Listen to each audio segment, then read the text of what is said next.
What is up, everybody? It is week 8, 2023 college football predictions.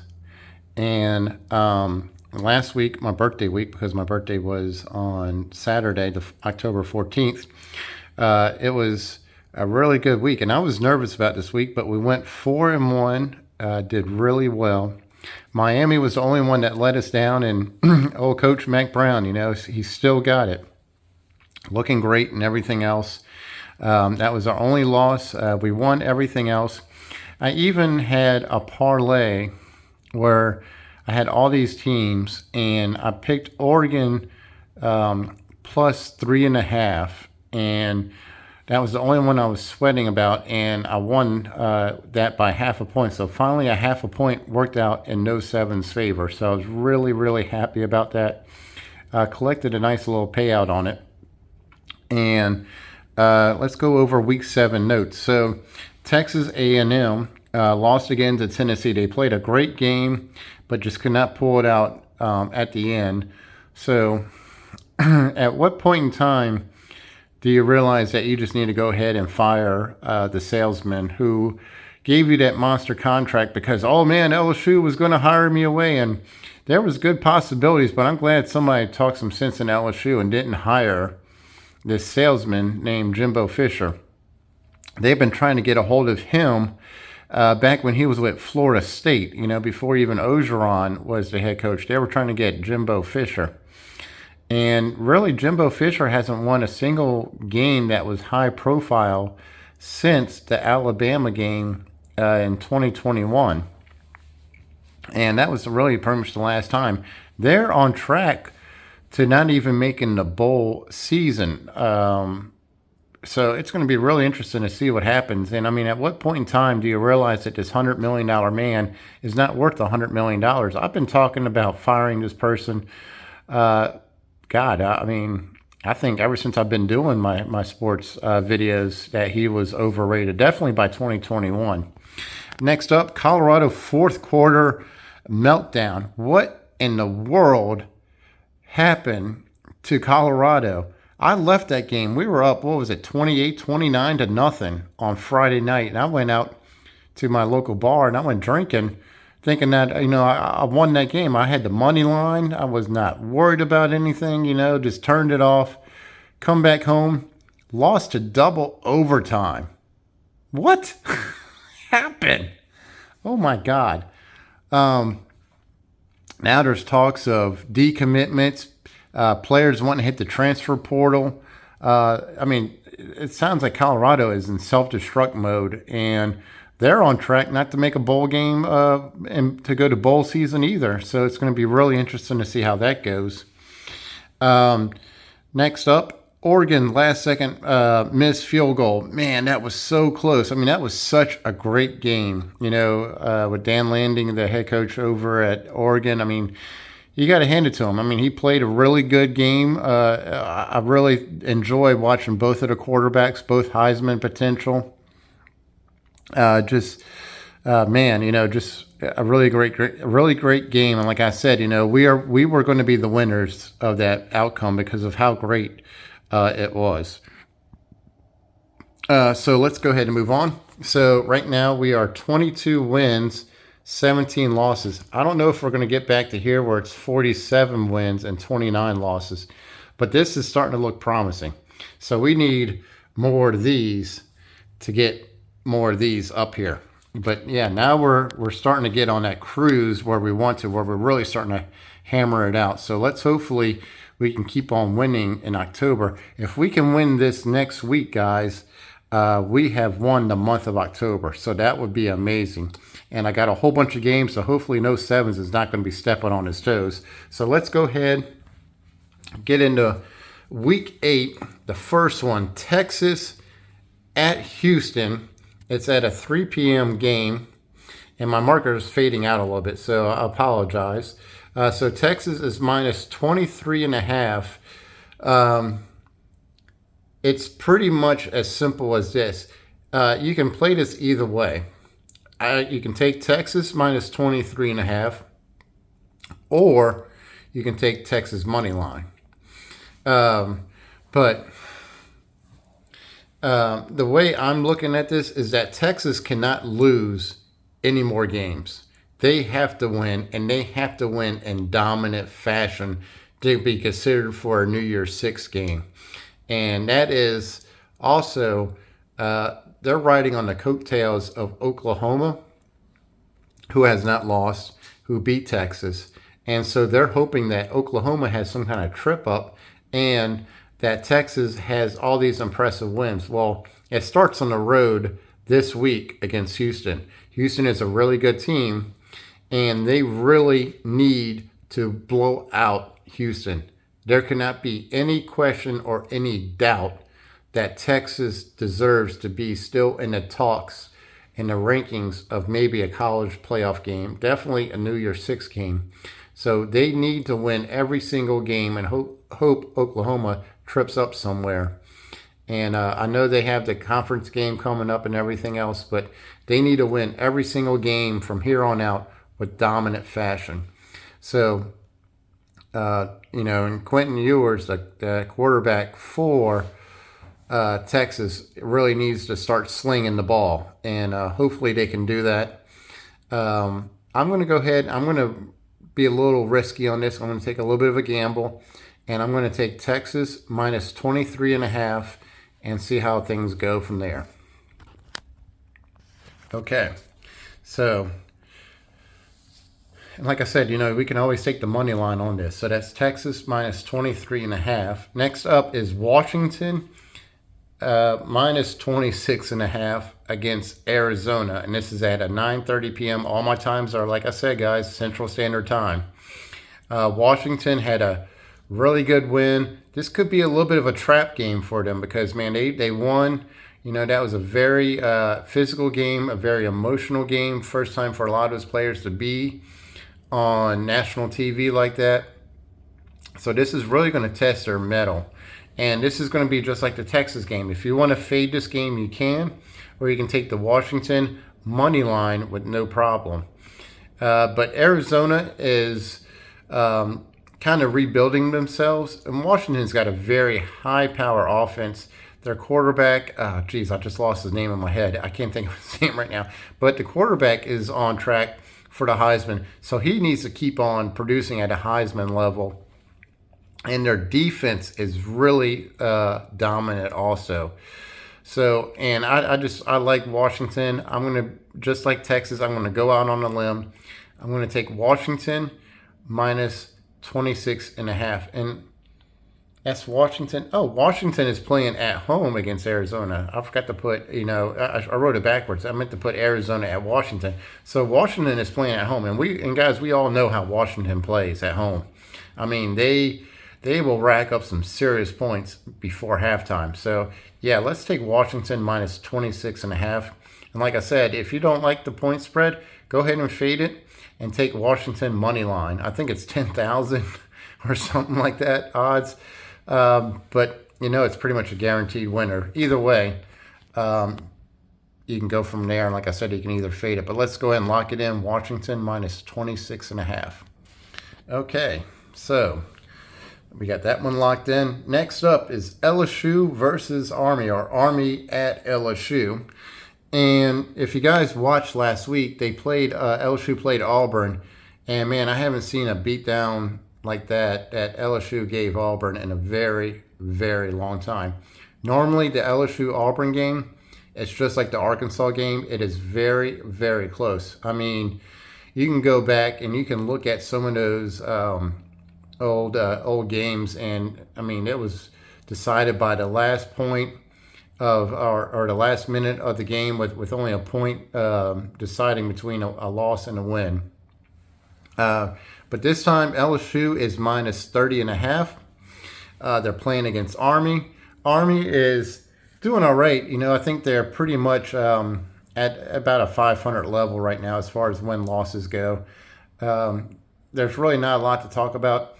LSU's offense, for guys who are not following LSU, and I know you guys are tired of me talking about LSU, but to give you guys the stat, LSU is, if they're not number one, they're number two in the nation for offense. It's their defense that's killing them.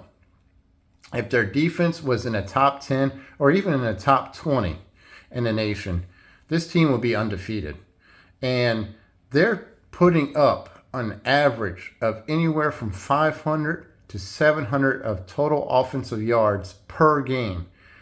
And that's per game. That's against, on average, Florida State. That's Ole Miss. That's, these are SEC teams, Arkansas, so it's going to be really interesting to see because this is LSU's last easy game, and then they have a bye week next week, and then they play Alabama in T-Town. So is that high-rate offense going to keep up with Alabama's defense? So that's going to be the question that we're going to talk about in 2 weeks in my notes. But for this, LSU minus 30.5, I think they're going to cover this pretty easily. Look for Jaden Daniels in that offense to cover this by the middle to end of the second quarter. And it's just depending on if their defense can keep up with them and if they score any points in garbage time. Also, look for Garrett Nussmeier to come in, and he is an absolute gunslinger too. Coach Orgeron said that he is the it factor. He compares him to Joe Burrow, and that's the reason why he drafted him back when Coach O was the head coach. So look for him to play in the second quarter, and look for him to sling that ball all over the place.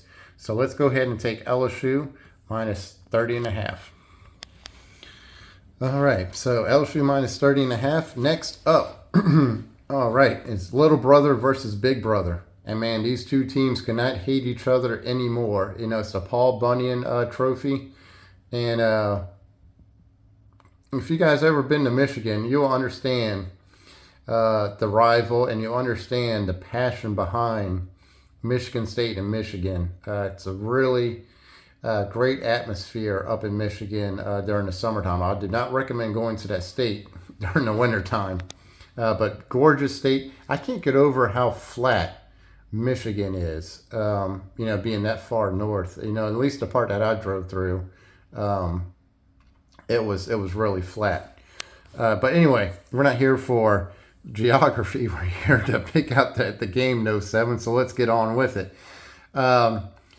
Michigan is averaging, what is it, guys? 40, 50 points a game. I think they broke a record that was being held since the 60s or the 70s. It was the first time since Michigan scored, I think, 2 games in a row of 60 points. Something insane. Jimmy Boy over there, and the reason why I call him Jimmy Boy, I'm giving him respect, so I'm calling him Jimmy and not what's his name. He is doing a really good job. Michigan is the one I have locked in to win it all, the national championship. That's who I picked last week.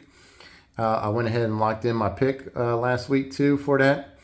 And I just don't think there's going to be a question here. I think Michigan State's going to play them close, but not close enough maybe for the first couple of minutes, because you got to realize Michigan State doesn't have Mel Tucker anymore. He's gone. He's facing legal troubles and everything else, and they have a backup coach, and he's doing all he can right now with the team he's got. But Michigan is just too much right now, and this is just going to be a lopsided win. Look for Michigan State to have about maybe 10, 14 points, being generous, and look for Michigan to have another 60 points. I mean, it's going to be a beatdown, and I really think Michigan has got this one circled on their charts, and I don't think they're going to overlook this game because it comes down to pride, and it comes down to passion, and it comes down to a lot of things for both of these teams. And I think Michigan is going to want it more, and I think they're going to want to go ahead and make a statement, to plant that flag on the 50-yard line and say, we own you. So look for Michigan minus 24.5 and lock that in. Okay, so we got Michigan minus 24.5. Next up is Florida State, or Duke at Florida State. Florida State versus Duke. It's minus 13.5, 6:30 p.m. Florida State. I think they played Syracuse last week. I can't remember who they played last week, but I mean, we picked them on their money line, and we should have just taken the points, guys. I mean, they just steamrolled that team. And Florida State's ranked number 4 in the nation, so they're still looking good. We need them to keep on looking great because that helps out LSU's chances. I know we lost to Ole Miss, but losing to the number 4 team and for them to keep on winning in dominant fashion is helping LSU's cause for a New Year's Six bowl or a really good bowl game. And they're playing against Duke. This is going to be a pretty close game. Don't look for a steamroll because Duke beat Clemson in week 1. That was one of our upset picks. That's one of our losses over here. This is one of our losses in this column because we picked Clemson over Duke, in week 1. So we're gonna play it totally safe. We're just gonna go ahead and we're gonna make a safe pick, and we're gonna take Florida State money line. I mean, how much safer can you get than a money line? The only thing Florida State's got to do is just win the game. And I really think they're going to win the game. Look for Duke to bring it. And like I said, Duke has got a really good program this year. They played Notre Dame tough. They played and beat Clemson. So this is going to be, Florida State's got to be careful, of this trap game. All right. Next up, we have the pretenders and the contenders. Why do you call UCF the pretender? It's because if you remember back in 2018, they called themselves the national champions, because they went undefeated and some random computer that they generated ran all these 100 and 200 different scenarios, said that UCF was the national champion and that they were better than Alabama or something like that. And Alabama challenged them to a game, and they said, "Oh no, it's okay. We are the national champions." And or it was 2017, I think it was. It was 2017 if I remember, because they went and played LSU in 2018 if I remember in that bowl game, the Fiesta Bowl, and they had that really nasty hit on Joe Burrow, that linebacker. Hit Joe Burrow and almost knocked him out of the game, and he got an unnecessary roughness penalty. And after that, Joe Burrow didn't lose any more games. He went on to win every single college football game after that hit. So I have no feelings. In fact, I don't even like UCF. I think they're way overrated. I've always been way overrated. If you go over to their campus, still to this day, it says national champions. I think it is 2017. You guys can correct me in the comments below if they still have that or not. Oklahoma has a dominant defense. Offense is a little questionable, but they're minus 19.5. It's an 11 a.m. kickoff game. Oklahoma just needs to keep on winning, and they need to keep on winning in dominant fashion. And guys, look for Oklahoma to win in dominant fashion, and I hope they just bury UCF in the end zone somewhere, and we don't even see them during halftime. I hope they run up a 100-point score before half. So yes, you already know where I'm going with this. I am going to go ahead and take Oklahoma minus 19.5. No point even breaking down this game anymore. Let's just go ahead and lock it in. Okay, there it is. It's locked in. Oklahoma minus 19.5. So guys, we're going to do a quick recap. Texas minus 23.5. Washington minus 26.5. LSU minus 30.5. Michigan minus 24.5. Florida State money line. Oklahoma minus 19.5. All right, here's my big money parlay. I decided to share it with you guys this week. And it's really simple. Oklahoma money line, Oregon money line, Texas money line, Michigan money line, Ole Miss. We didn't cover Ole Miss, but we're going to take Ole Miss minus 6.5. They're playing Auburn, and we already know we went over. That's the reason why I went over the Auburn game with you for LSU. Look for the same. They're playing at Auburn, so this could be a little bit of a different story, but look for Ole Miss and the lane train to roll. And then we're taking Florida State money line. We're taking LSU minus 30.5. And we're taking Washington money line. Now remember, over here we took Washington minus 26.5. So we're going to be on the conservative side, and on the safe side, we're taking the money line. So guys, that is my week 8 predictions. And hopefully we have another great week. We have 2, 4, 6. We have 6 games. So no sevens is getting a little spicy over here with the predictions. So hopefully we don't trip ourselves up. And we have a great week ahead of us. And we can make some money.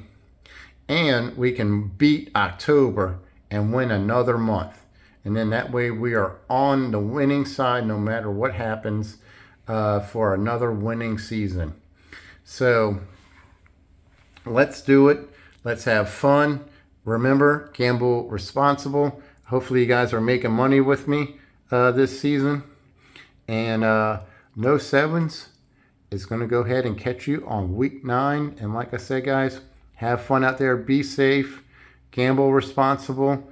And I'll see you guys next week for Halloween weekend. Really looking forward to it. All right, guys. Talk to you later.